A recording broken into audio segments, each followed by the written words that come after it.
En la presentación anterior se han mostrado las características de los edificios peruanos en épocas recientes y se observa que prevalecen los siguientes criterios. Algunos para tomar en cuenta efectos que consideramos malos para el diseño, otros recomendaciones que vamos a irlas comentando. Primero, no empleamos losas de transferencia. Esto, por supuesto, no es una prohibición total, pero sí es una recomendación aceptada en base a la experiencia mundial. El comportamiento de las losas de transferencia es malo para los efectos sísmicos. Las estructuras de ductilidad limitada las empleamos solamente para edificaciones de baja altura, que preferentemente no excedan de 4 pisos. Las estructuras de ductilidad limitada tienen paredes muy delgadas de concreto, normalmente una sola malla, no tienen confinamiento en los extremos, entonces si hay esfuerzos de flexión importantes sobre ellas, pueden haber fallas frágiles, como se han presentado en algunos casos en otros países. En edificios altos, las estructuras son preferentemente del tipo dual. Tenemos para nuestro reglamento estructuras tipo pórtico, estructuras de muros de concreto, y las que combinan estos dos elementos son las estructuras del tipo dual, que es lo que normalmente se emplea en nuestros edificios. La norma sísmica E030 en su artículo 372 dice lo siguiente: sistemas de transferencia. Los sistemas de transferencia son estructuras de losas y vigas que transmiten las fuerzas y momentos desde elementos verticales discontinuos hacia otros del piso inferior. En las zonas sísmicas 4, 3 y 2, prácticamente casi todo el territorio nacional donde hay construcciones de importancia, no se permiten estructuras con sistemas de transferencia en los que más del 25% de las cargas de gravedad o de las cargas sísmicas en cualquier nivel sean soportadas por elementos verticales que no son continuos hasta la cimentación. Esta disposición no se aplica para el último entrepiso de las edificaciones.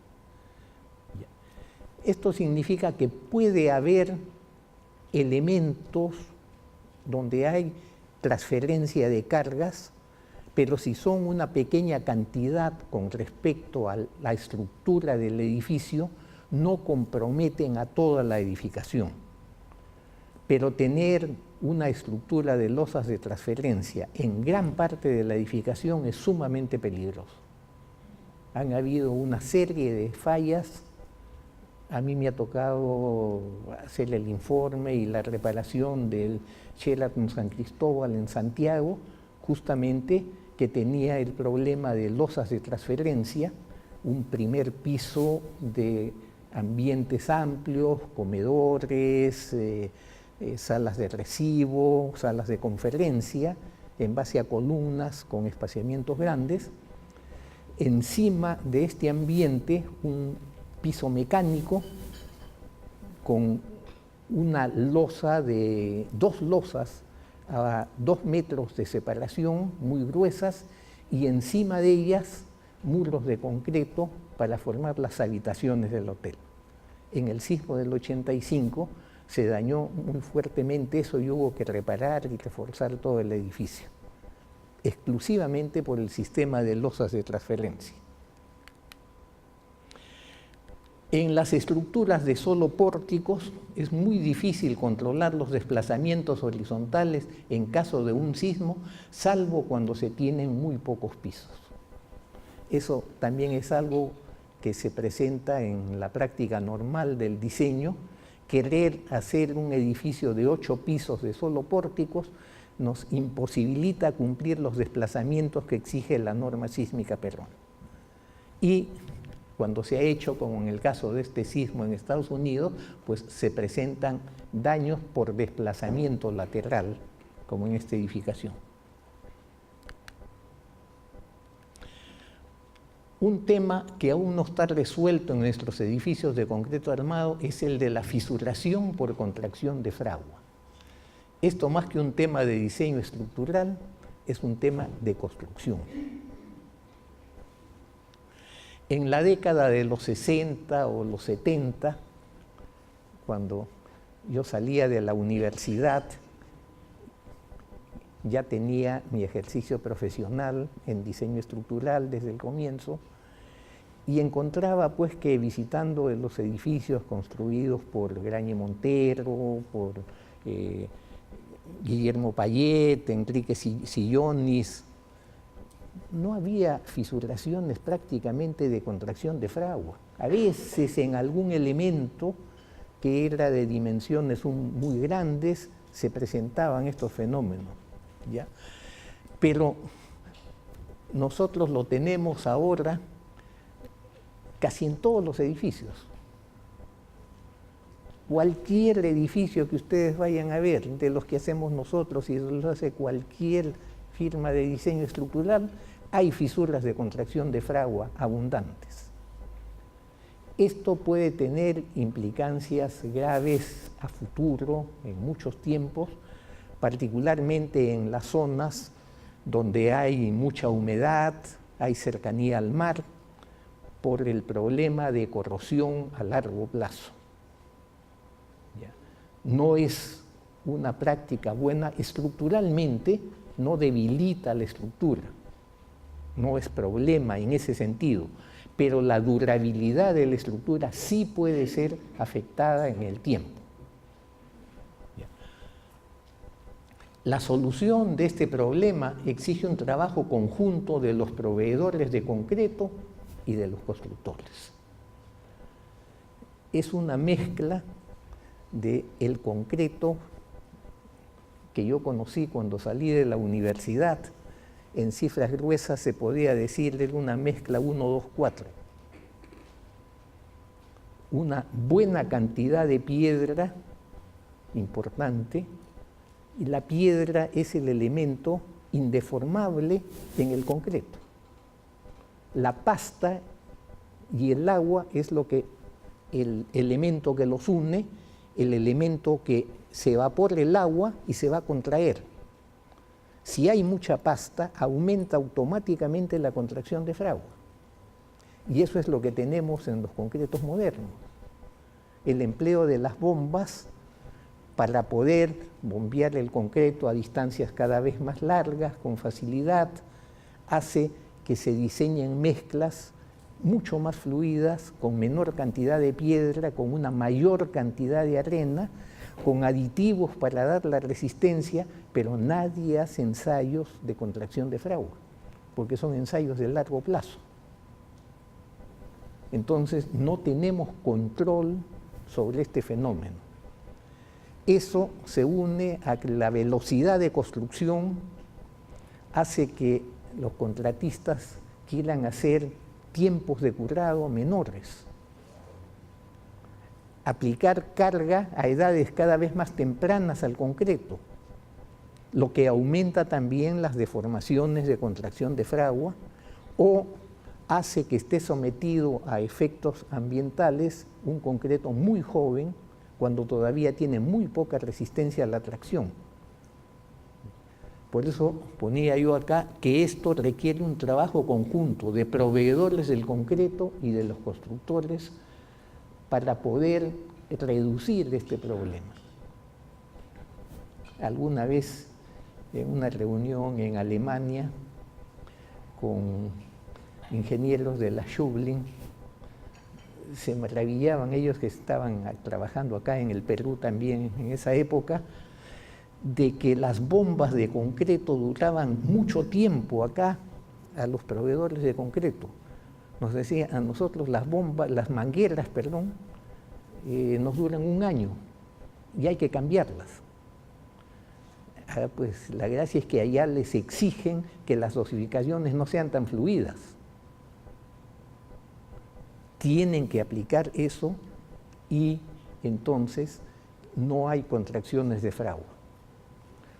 Un hecho anecdótico que les puedo contar sobre esto hace ya bastantes años, cuando la Universidad Católica construyó el laboratorio de estructuras. Yo hice el diseño de ese laboratorio y cuando llegamos al vaciado de la losa de ensayos, que soporta tonelajes muy altos en puntos de anclaje, más o menos cada metro, la losa no debe tener ninguna rajadura. Esa era la condición planteada para el diseño. Entonces, en la especificación yo coloqué de que no se debía emplear concreto premezclado colocado con bombas. Copresa, la firma que ahora es Unicom, en esa época me dijo, nosotros podemos colocarlo con la dosificación que nos pongas y te aseguramos un concreto con muy poca contracción de fragua. ¿Ya? Hicieron el vaciado con bomba, se vació cerca de 40 horas porque la losa es muy grande, tiene 1,50 m de altura, mucha armadura de fierro, y ya hace más de 30 años la losa hasta ahora no tiene ninguna rajadura. O sea, sí es posible colocar un concreto libre de rajaduras. Es cuestión de que hay un compromiso entre proveedores de concreto y constructores. ¿Qué debemos esperar en el futuro para los edificios peruanos? El ingeniero Yecla ya nos ha mostrado lo que hacemos ahora. Pero ¿hacia dónde debemos buscar nuestro avance? Primero, un punto que no se ha tratado, la prefabricación debe desarrollarse más. Es indispensable para un buen desarrollo de la industria de la construcción que aumente el uso de elementos prefabricados. Indudablemente no se va a hacer todo prefabricado, pero ahora lo hacemos en un volumen muy pequeño. En la actualidad, el mayor campo de aplicación de la prefabricación es en viguetas prefabricadas para techos, con diversos tipos. Viguetas pretensadas, viguetas con tablas de concreto donde sí hay el refuerzo armado o pretensado, con estribos de conexión para unirlo con el concreto que se va a colocar en la obra, viguetas con fondo metálico, que es a la vez el acero de refuerzo, que sube en los dos lados con un doblez que da adherencia con el concreto a colocarse en la obra. Todos estos tipos tienen un buen comportamiento estructural, pero es un horizonte muy limitado dentro del campo de la construcción de edificios. En otros países la prefabricación tiene un campo de desarrollo mucho más grande. Edificios de mucha altura. Esperamos que en un futuro cercano se construyan edificios de mucha altura en nuestro país. Esto va a ser necesario plantear las alturas máximas convenientes para construir en concreto armado y en estructuras metálicas, así como el análisis de las formas estructurales más adecuadas y el estudio de las vibraciones aceptables, cosa que no se considera hasta ahora en el país. Las formas estructurales, como hemos comentado, van a los sistemas duales. Pero si vamos a edificios mucho más altos, 50, 60, 70 pisos, los sistemas duales ya no funcionan, no son los más adecuados. Tenemos que ir a otras formas estructurales con posiblemente los edificios que tienen niveles intermedios de rigidización para reducir los desplazamientos laterales, edificios con el sistema estructural concentrado en los elementos de fachada, los edificios tubulares, en fin, hay diversas formas estructurales que en las universidades ya debemos comenzar a analizarlas, a presentarlas a los futuros ingenieros para que salgan preparados a este inevitable crecimiento que va a haber en el país. En los años 60, 70, cuando yo salí de la universidad, un edificio de 20 pisos pues era un rascacielos acá en el Perú. Cuando diseñé el Hotel Sheraton acá de Lima, pues era un monstruo en esa época, el edificio más alto de Lima. Bueno, ahora ya tenemos edificios del doble de altura y seguramente que años más y seguiremos igualmente avanzando en altura. El estudio de las vibraciones es algo que para las alturas de nuestros edificios no son ningún tipo de problema, pero cuando se vaya a edificios más altos, sí las vibraciones del viento, en alturas mucho más elevadas, crean incomodidades a los usuarios. Entonces, parte del diseño es no solamente controlar desplazamientos por efectos sísmicos, sino vibraciones por efectos de viento. No de vientos elevados, de vientos de ráfagas normales.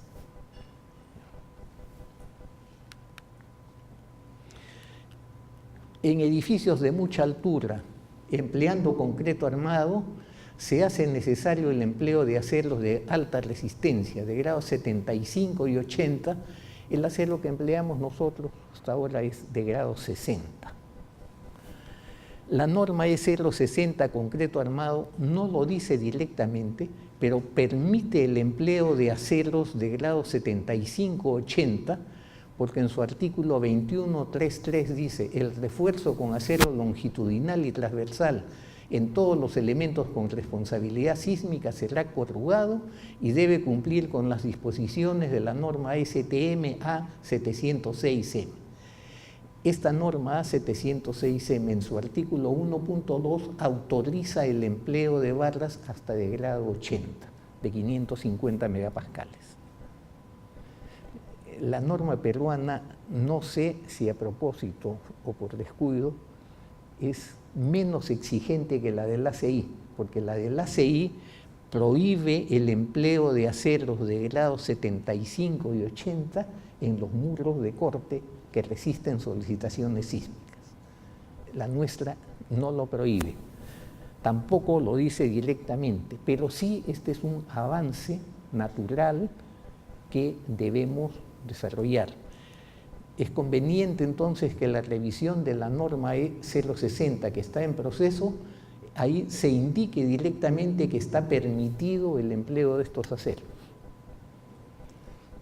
Yo presenté un pedido, me lo solicitaron a través de Sensico,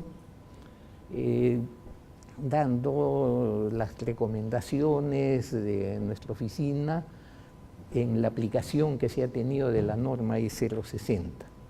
En uno de esos pedidos es que la norma nueva indique precisamente que se permite el empleo de los aceros grados 75 y 80. El informe del NERP de marzo de 2014, el National Earthquake Hazard Reduction Program de Estados Unidos, es sobre el uso de refuerzo de alta resistencia en estructuras de concreto resistentes a sismos.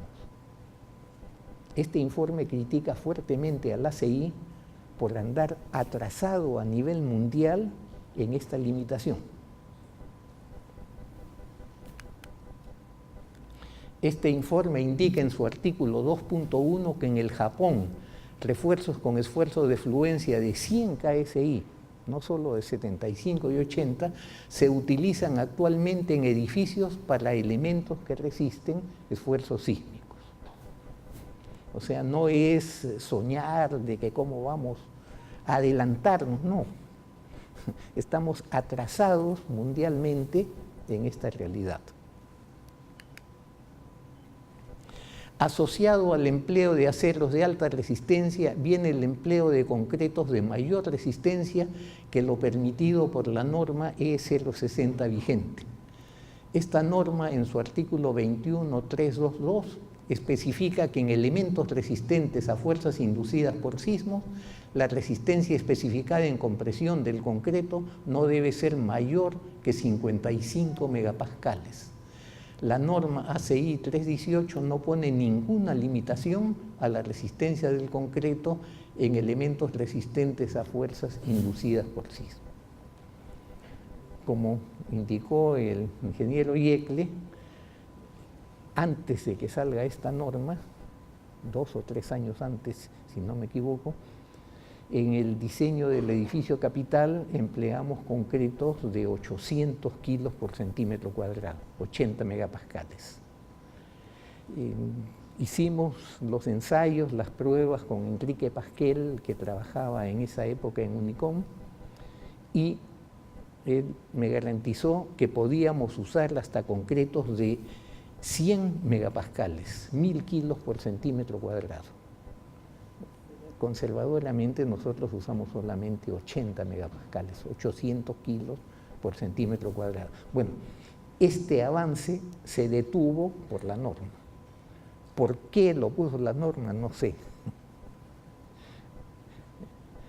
Yo he estado formando parte de las comisiones previas de otros años de la norma peruana de concreto, pero en esa no formé parte de la comisión porque estaba imbuido en la norma de estructuras metálicas.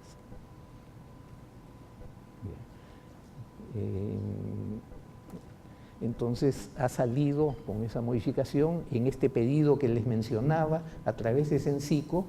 También estamos pidiendo que se acepte, que se elimine esta limitación a la resistencia del concreto, porque si empleamos aceros de muy alta resistencia, necesariamente debemos emplear concretos también de mayor resistencia.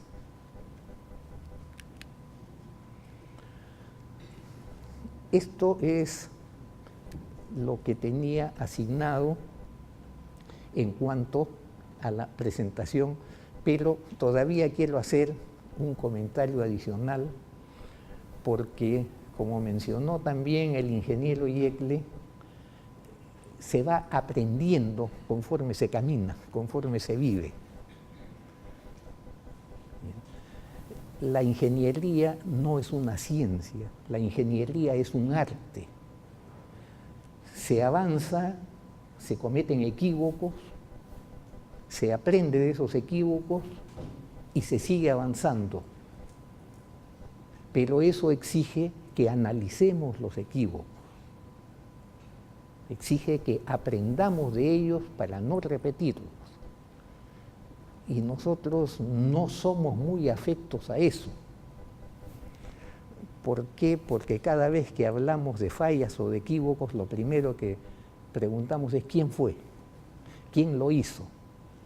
¿En qué se equivocó?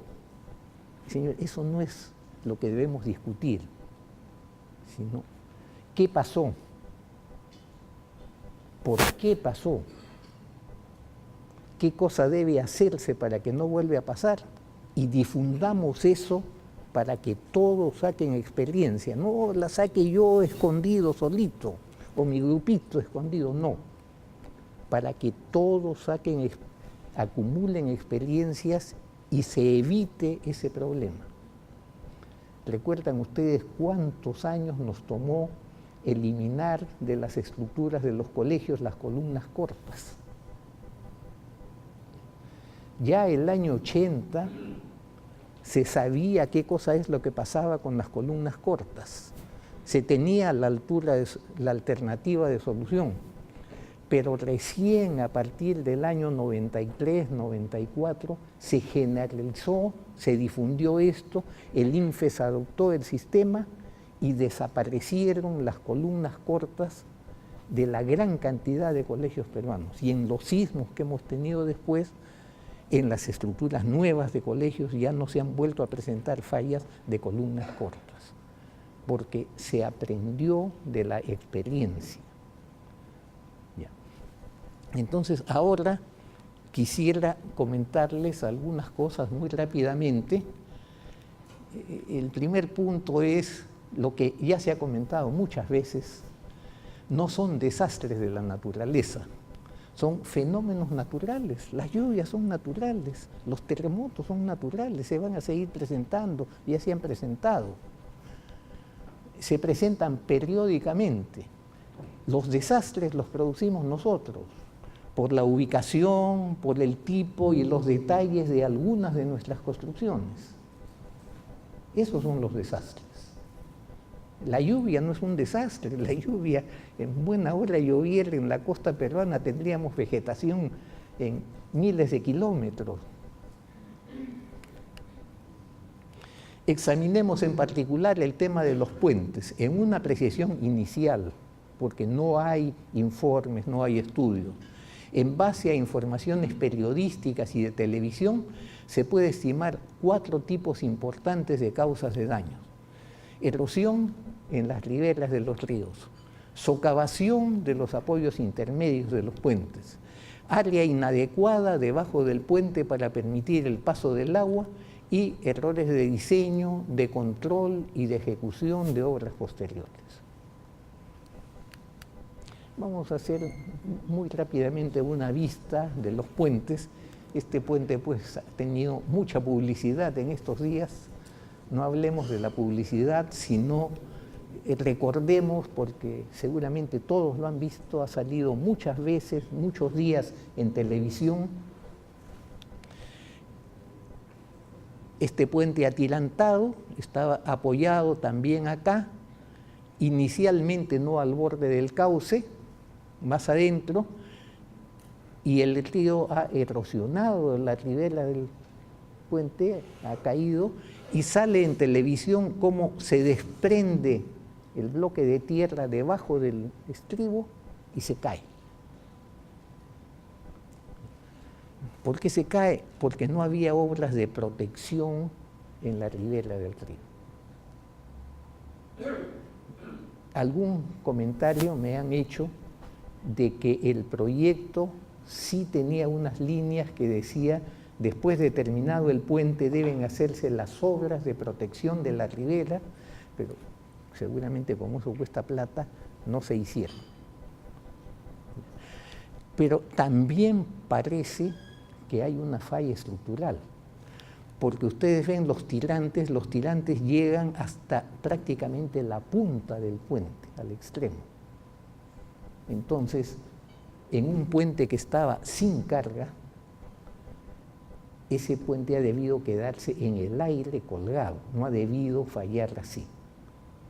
O sea, acá aparentemente, eso lo dirán después las investigaciones, pero hay un problema de falta de protección en la ribera del río. Esto debió enrocarse de urgencia en cuanto comenzó a caer el terreno. Y aparentemente también hay un error de diseño en el sistema atirantado. Trujillo, fotos de un puente. Ustedes ven acá el sistema de protección empedrando toda la ladera del río. El agua no le ha hecho nada a esta zona. Por acá sí, porque es muy corta la longitud que han protegido. ¿Ya? Pero por acá ya ha comenzado a comer, ha erosionado. Si esto no hubiera estado protegido, este tipo de efecto hubiera avanzado hasta por acá. Esto es una labor indispensable en todos los ríos que tienen cauces importantes. El río Tumbes, el río Piura, el río Santa, el río Moche, todos los ríos que tienen cauces importantes necesitan protección en las riberas y a veces hasta de 500 o 600 metros, cuando el río tiene un cauce que hace muchas curvas y impacta con mucha facilidad contra las riberas. El fenómeno de socavación en el puente Virú, este estribo acá, este pilar, perdón, se ve inclinado, se desplazó hacia este lado, el puente cayó. Una cimentación con una profundidad inadecuada para el cauce, pero esta foto del río Virú Se ve acá el tráfico de vehículos en el puente Virú en La Libertad, se encuentra restringido desde hace más de 5 horas debido a que la estructura se ha hundido unos 15 centímetros por acá. El viaducto une la provincia de Trujillo y el resto de regiones del norte del país con Lima y el sur. Lo importante es que esta falla es del 2 de septiembre del 2014. Hace 2 años y medio ya había habido un asentamiento en los estribos de ese puente. Y aparentemente hubo algún tipo de solución, pero no la solución que necesitaba un estudio de todo el problema, por qué se había asentado. Y se hundió en estas lluvias. Este caso es del puente Huambacho, autopista. El puente de esta parte ha caído, el segundo puente está en pie, el agua ha erosionado totalmente los costados y ha dejado al puente en pie. Lo mismo, falta de protección en las riberas del puente, falta de espacio adecuado para el paso del agua. La norma de puentes, la peruana, el manual de puentes, dice con mucha claridad: del nivel de aguas máximas, la parte baja del puente tiene que dejar libre de 1,50 m a 2,50 m. El problema es cómo definimos el nivel de aguas máximas. Con un periodo de retorno de 10 años, de 50 años, de 200 años, de 500 años.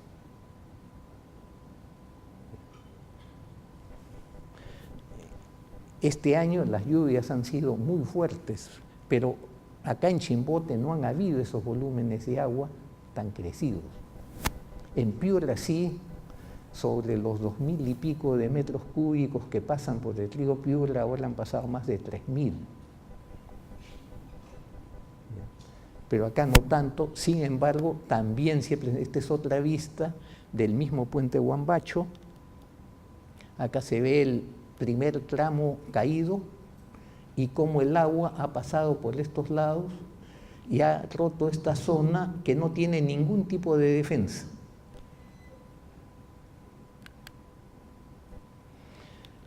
El puente Huaycolorro. Acá está el puente sano del que hablaba el ministro Vizcarra, pero que igual han tenido que demolerlo para poner los railings. Y este puente está acá. Vino el agua, se veía en la televisión que sobrepasó el fondo del puente, subió un poco más y como un botecito lo hizo flotar y se lo llevó. Se lo llevó hasta que chocó con el otro puente y ahí se quedó. 2 problemas graves acá. La falta de previsión del volumen de agua que puede traer el Huaycolorro, que ya causó problemas hace pocos años. Y segundo, que el estribo que ven acá donde estaba apoyado este puente no tiene daños. Ese puente estaba simplemente puesto encima de sus apoyos del estribo. No tenía fijación para un apoyo fijo. Esto es un error de nuestros diseñadores de puentes, que no puedo decir de todos, pero sí se ha presentado varias veces. Este es el tercer caso que conozco yo de falta de estribos de puentes. En un puente en el Cañón del Pato hace un par de años, que durante la construcción se vino abajo, el informe, nosotros somos asesores de JJC, estaban construyendo, el puente se cayó y ni siquiera raspó los estribos, porque un puente de 50 metros de luz tenía apoyos deslizantes en ambos extremos. y los estribos no pudieron sujetar al puente, la falla era de otro tipo, pero no debía haberse caído. Y hace pocos meses, también otro puente en Huancavelica, diseñado igualmente sin apoyo fijo. Entonces nosotros pedimos que se pongan los apoyos fijos y el apoyo deslizante con topes verticales para casos de sismo. El montajista metálico que estaba en las reuniones nos dijo: hace como 15 años que yo vengo montando puentes metálicos, él no diseña, y nunca he puesto un apoyo fijo. Bueno, esas barbaridades que las hagan otro, pero nosotros no las vamos a aceptar. No sé las razones, las causas, pero eso es grave. Esta es otra vista del mismo puente. Muchas gracias, señores. No te vayas, te voy a dar una placa. Bueno, para el ingeniero Yecla, ¿cómo se diseñan las uniones entre las placas que absorben el sismo y los elementos horizontales, si efectivamente no van a transmitir sismo? Para tener una continuidad, de manera similar como cuando hacemos los muros pantalla, se dejan armaduras que luego se enderezan y se empalman. Es el mismo sistema que se usa en los verticales. ¿Ya? En el caso del postensado, algunos deben conocer que es un acero muy dúctil, que es casi 5 veces más que el acero convencional, que no resiste, no debería trabajar en sismo. Y el cable, si tiene una conexión en el apoyo, se coloca al centro, justamente para que el postensado no absorba nada de sismo. Yo no puedo pensar que la banda mágicamente no va a resistir sismo, porque está ahí. Justamente, se coloca en el modelo la banda y el momento sísmico que tengamos debe ser absorbido al 100% por las armaduras convencionales. Y el cable siempre tiene que estar en la parte central para no tomar acciones sísmicas. Así es como hacemos el diseño entre los elementos horizontales y las placas. Generalmente, como les había comentado, tenemos placas grandes, 40, 50, 60, hemos llegado a 80. En los horizontales los momentos de sismo son tan bajos que las bandas, casi con la armadura normal, que es alrededor de fierro de media, 20, que se le coloca, resiste adecuadamente el sismo. Solamente en ese edificio de 30 pisos se colocó algo más, algunas varillas extra de 5 octavos, pero nada más. El sismo es, hagan el modelo sin considerar los horizontales y con eso lo diseñamos. Hacemos una verificación considerando los horizontales y ese pequeño momento sísmico lo chequeamos. Generalmente no va a requerir armadura convencional, pero en algún caso sí, en un edificio muy alto, pero era algún fierro más de 5 octavos, no era más. Bueno, pues muchas gracias. Le pedimos al ingeniero Cegarra que suba, que vamos a hacer entrega de un recuerdo por su paso por el Congreso.